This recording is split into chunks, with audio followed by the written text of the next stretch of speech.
It is almost the new year, which means it is time to get organized, get motivated, and get prepared. Planning for the new year is one of my favorite things to do, which is why in today's video, we are going to be talking about setting goals, what type of goals to set, and how I am going to be planning and setting them. So yeah,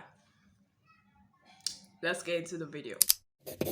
Goals give us a sense of direction in life. They help us realize our priorities and to filter out all the noise of what we are supposed to be doing with our life, to actually find out what we want to do with our life and what we want to achieve. I had to bring out the microphone again because if I'm going to be talking facts, I might as well do that in style. What better style is there other than having a microphone? First off, we're going to be talking about how to not fall into the trap of setting goals and forgetting them. Did you know that 23% of people who set goals and New Year resolutions give up by the end of the first week? Did you know that 43% of people who set goals and New Year resolution give up by the end of January? Yeah, listen, that is not going to be me and you, because me and you, we are disciplined. I mean, you and I, is it you and I? You and I are not going to be part of those percentage of people this year, and this is how we are going to do it. The first thing we're going to be doing is we are going to be setting quarterly goals. One thing I definitely want to change about the way that I set goals this year is setting quarterly goals as opposed to yearly goals. Throughout 2024, I would look back at my goals, I look back at my New Year resolutions, and I would be like, why have I not achieved anything? And it will make me feel so demotivated because I know my goals. I'm going back to check on them and I'm looking like nothing is being achieved. What am I doing? But in reality, it's not that I wasn't working towards achieving my goal. It was that I couldn't achieve my goal until later in the year. What we're going to be doing instead is to be setting goals in quarters. We're going to divide the year into 4. We're going to have 4 quarters and 3 months inside each of those quarters. And we're going to be planning the goals we want to achieve in the first quarter of the year, the second, the third, and the fourth.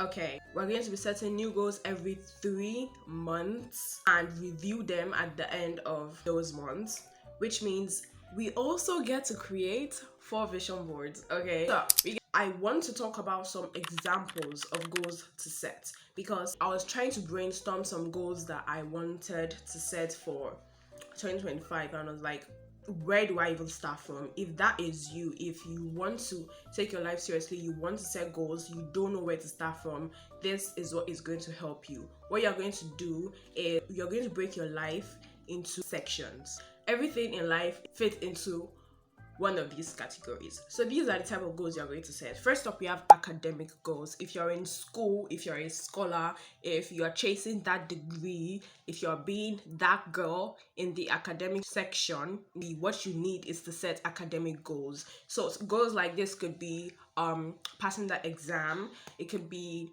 taking a course in a topic that you've been interested in for the longest time. Oh my God, an example of this. I'm a very diverse person when it comes to my interests. I'm interested in a lot of things. I have been interested in a lot of things. I took a psychology course, as you know. I took a philosophy course, which I love. Honestly, I love that I took those two. I also am interested in like interior design. So maybe I'll take a course. I don't know. Your goal could also be like increasing your GPA or some shit like that. If you don't know where to start from with your goals and you're in school, this is probably where you should start from. Next up, we have physical/fitness/health goals. I love me a good physical fitness goal. Example of goals like this could be, I want to run a 5K in 2025. No, because that's literally me. I want to run a 5K. Your goal could also be, I want to lose like 5 kg in 2025. Fitness goals are things relating to fitness, relating to your physical health, relating to your body, things you want to achieve. I want to gain visible abs in 2025, those type of goals. So if you're looking to starting your fitness journey, you should definitely set yourself some fitness goals. Next up, we have personal growth goals. This is where you would see things like, I want to read 100 books in 2025. like I did in 2024. just things you do for yourself. These are personal. It doesn't have to do with academics, with career, with the people in your life. It just has to do with you. Like, think of your life, think of future you.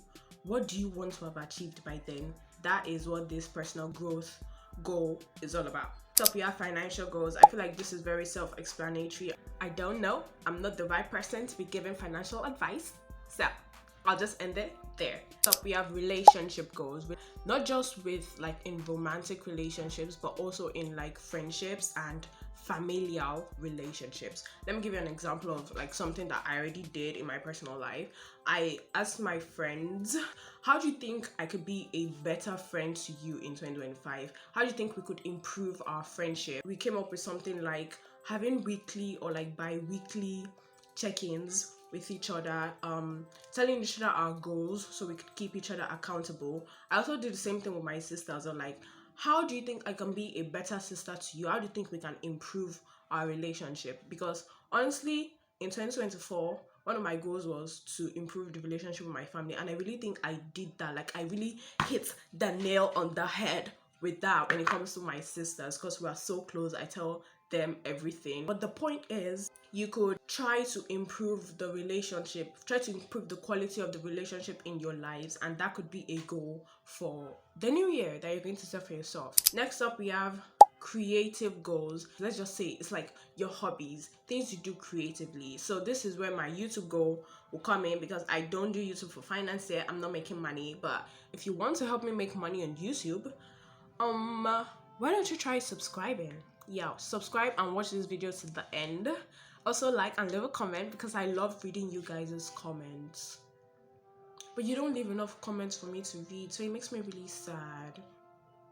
So leave a comment, okay? An example that I'm going to give you is, for me, one of my goals that I'm thinking of setting for 2025 is to get back into writing. I stopped writing for fun, which is something I used to do a lot in 2022, 2023. I'm going to be trying to write. Lastly, we have habits goals. This is very straight to the point. Habits you want to build. If you want to drink green tea every morning, this is where you start from. If you want to work out 3 days a week, this is where you set that goal. If you want to read a page of a non-fiction book every day, this is where you start from.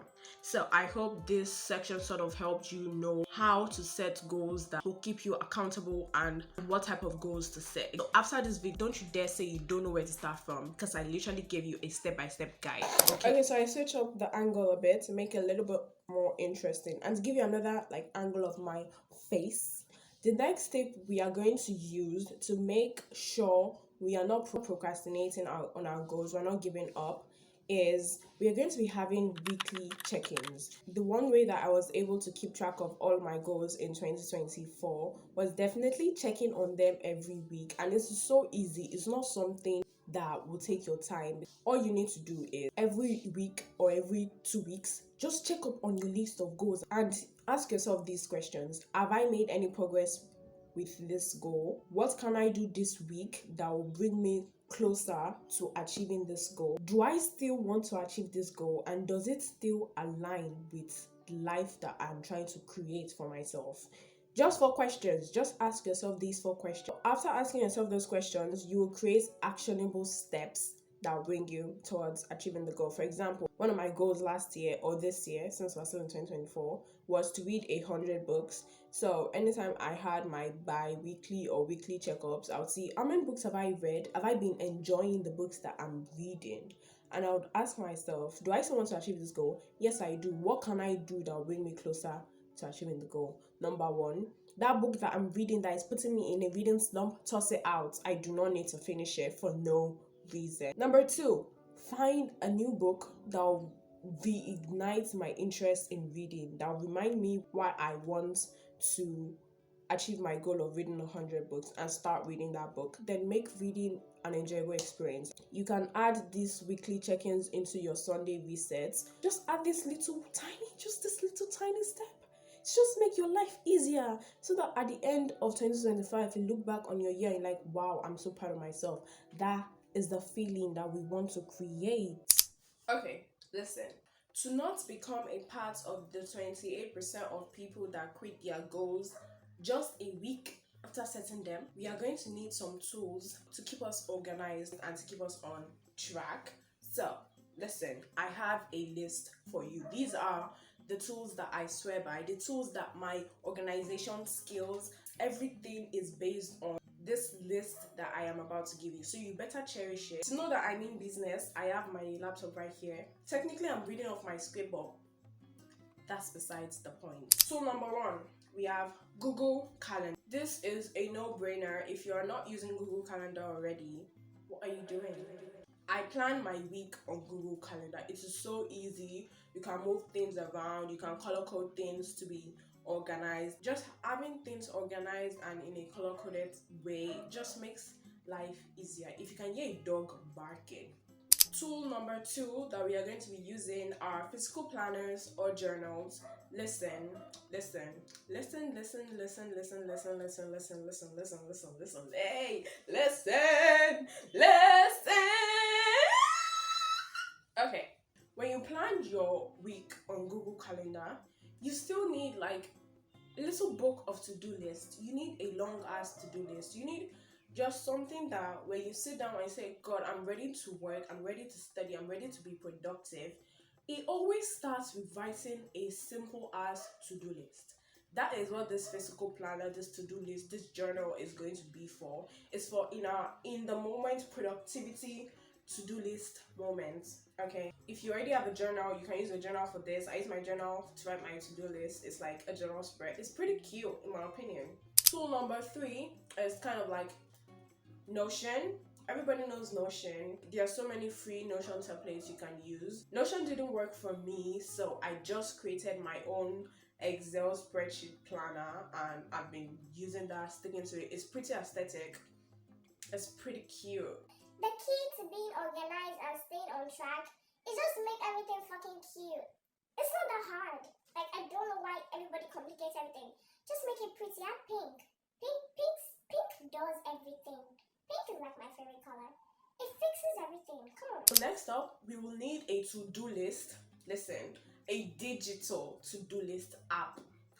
But it should be syncable. So you should have this to-do list on all of your devices and you should be able to sync it throughout all of your devices. For me, the one I recommend is called Tick. I have it on all of my devices. I have it on my laptop, on my phone, on my other laptop. I have it everywhere. So the to-do list is also a habit tracker, which is great. You should get a habit tracker, by the way. And it has a Pomodoro feature, so you can just use that. It is honestly pretty cool. It has so many features, and especially if you get the paid version, you can sync it to your Google Calendar, which is pretty cool. Lastly, this tip is for all of my readers out there. If your goal is to read a certain amount of book or to just become a reader, join a reading community. First up, subscribe. I make reading vlogs. If you didn't know, I make reading vlogs. So if you want to get into reading, watch my vlogs. But also the app that I use to track my reading, the app that I use to join book communities and to even get book recommendations is called Fable. It has a whole reading community on there. You can leave reviews, leave your thoughts, track your stats. It is so cool, so cute, so pretty, so everything. So I really recommend Fable. This is what you should get to make sure you are on track with your goals.